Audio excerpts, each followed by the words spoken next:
4 বছরের রিলেশনশিপ মানে? ঐশী, তুমি কিছু বলতেছো না কেন? 4 বছরের রিলেশনশিপ মানে কি? আমি কি ছিলাম তাহলে? কেই ছেলে? জানি না, আমি কিভাবে বলবো? আমি চিনি না। চেনো না মানে? তুমি আমাকে ভুলে গেছো? কি বলতেছো তুমি? ভাই সমস্যা কি? এভাবে ডিস্টার্ব করতেছেন কেন? Hey bro, sorry, ওর একটু প্রবলেম আছে। এই লোকটা কি বলতেছে তুই জানিস? বলতেছে 4 বছরের রিলেশনশিপ মানে কি? আরে কি বলতেছে? আরে ও আমাকে চিন্তাছে না আজব। আরে কি করতেছস? কোথায় নিয়ে যেতেছস তুই আমার? আরে শান্ত হ। কি শুরু করছিস তুই? এখানে সবার সামনে আপনি সিনক্রেট করতেছিলি কেন? তুই শুনছস ঐশীর হাজবেন্ড কি বলছে? ওদের 4 বছরের রিলেশনশিপ কিভাবে? আমি ছিলাম না 2 বছর। ওদের 4 বছর রিলেশনশিপের পর বিয়ে কিভাবে হয়?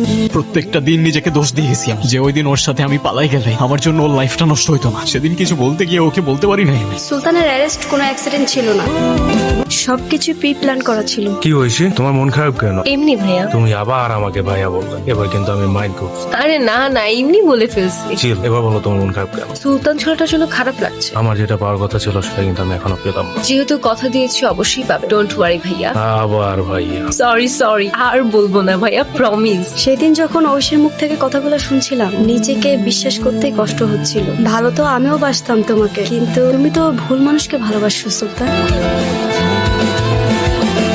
হ্যালো, কোথায় তুমি? কখন আসবা? মিটিং শেষ হলো, রাস্তায় আছে। তাড়াতাড়ি আসো, আমার একা একা ভয় লাগছে। আচ্ছা ঠিক আছে, আমি আসতেছি। তুমি? এখন চিনতে পারছো? তখন তো চিনতে পারছিলে না, ভুলে গিয়েছিলে। না মানে ভুলতে পারবে না, ভুলতে দেবো না। কি বলতেছো তুমি এসব? বুঝতে পারছো না কি বলছি? যে নরকের খেলা তুমি আমার সাথে শুরু করেছিলে তার শেষটা আমি করব। যতটুকু কষ্ট, যতটুকু যন্ত্রণা আমি সহ্য করেছি তার পুরোটাই ফেরত পাবে তুমি। আজকে থেকে প্রত্যেকটা দিন, প্রত্যেকটা মুহূর্ত কাউন্ট করতে থাক, কারণ এবার তোমার যাবার পালা। তুমি আসছো? হাতে কি হয়েছে? আরে আসছিলাম, হঠাৎ একটা আননোন নাম্বার থেকে কল আসে। কিছু বুঝে ওঠার আগেই পেছন থেকে একটা গাড়ি এসে লিটারেলি ধাক্কা দেয়। কি একটা দেশে বাস করি যেখানে আমাদের লাইফে কোনো সেফটিই নেই। আমি রাফাতের বন্ধু, শুনলাম অ্যাক্সিডেন্ট হয়েছে। সব ঠিক আছে তো ভাবি? হ্যাঁ, সব ঠিকই আছে। ব্যান্ডেজ করে আসছে, তেমন কিছুই হয়নি। করিনি তাই হয়নি। মানে হ্যালো, কে? যে ভাবছো ঠিক সে। বলেছিলামই তো এবার তোমার নরকে যাবার পালা। বলো কি বলতে চাও? সুলতান, আই এম সরি। আমি তখন বুঝতে পারছিলাম না কি করব, কিন্তু এখন এসব আতঙ্কে আমি থাকতে পারছি না। তুমি তো আমায় ভালোবাসতে, প্লিজ মাফ করে দাও। যা হয়েছে তা তো বদলানো সম্ভব না। দরকার হয় একটা বাজে স্বপ্ন ভেবে সবকিছু ভুলে যাও। ভুলে যাবো? কিভাবে ভুলে যাবো আমি? তুমি আমার সাথে চিট করতে পারলা কিভাবে ঐশী? তোমার জন্য আমার ক্যারিয়ার, লাইফ, স্টাডি সবকিছু শেষ। চাইলেই কি এত সহজে ভুলে যাওয়া যায়? আমি তোমাকে মাফ করতে পারবো না ঐশী।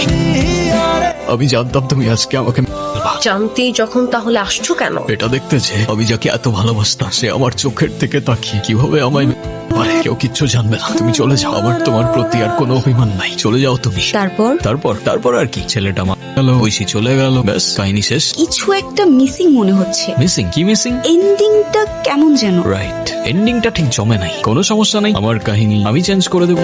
সুলতান, নট নাও। তুমি তো জানো সিগারেটের ধোঁয়ায় আমার ব্রিদিং প্রবলেম হয়। এন্ডিংটাই কি মিসিং লাগছে বলো তো? ছেলেটা তো বলেছিল এবার মেয়েটা নরকে যাবার পালা, কিন্তু এটা তো কিছুই হলো না। কে বলেছে কিছু হয়নি? বলো কি বলতে চাও? দেখো, যা কিছু হয়েছে তা তো বদলানো সম্ভব না। দরকার হয় দুঃস্বপ্ন ভেবে সবকিছু ভুলে যাও। ভুলে যাবো? কিভাবে ভুলে যাবো আমি? তুমি আমাকে চিট করতে পারলা কিভাবে ঐশী? তোমার জন্য আমার লাইফ, ক্যারিয়ার, স্টাডি সবকিছু শেষ। চাইলেই কি এত সহজে ভুলে যাওয়া যায়? তোমাকে আমি মাফ করতে পারবো না ঐশী। তোমাকে আমি করতে পারলাম না।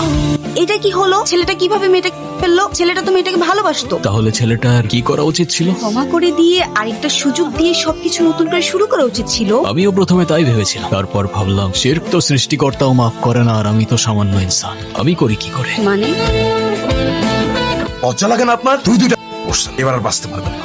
স্যার, একজন লোক আসছে আপনার সাথে দেখা করার জন্য। কে আসছে দেখা করার জন্য? কে? মিস্টার সুলতান আমাদের ক্লায়েন্ট, আর এটা সুলতানের পেলার। বেইল পেপার সব ভালো করে চেক করে দেখেন, সব ঠিক তো আছে না? কিন্তু ও তো বেরোর কথা না, ও তো একটুকে নিজের মুখে স্বীকার করছে। কোন প্রমাণ আছে স্যার? আমার ক্লায়েন্ট তো এরকম গল্প অনেকেই শোনায়, লেখালেখির অভ্যাস আছে তো। জন্ম মৃত্যু তো সৃষ্টিকর্তার হাতে, তবে তার ইচ্ছা এবার তো নরকে যাবার পালা।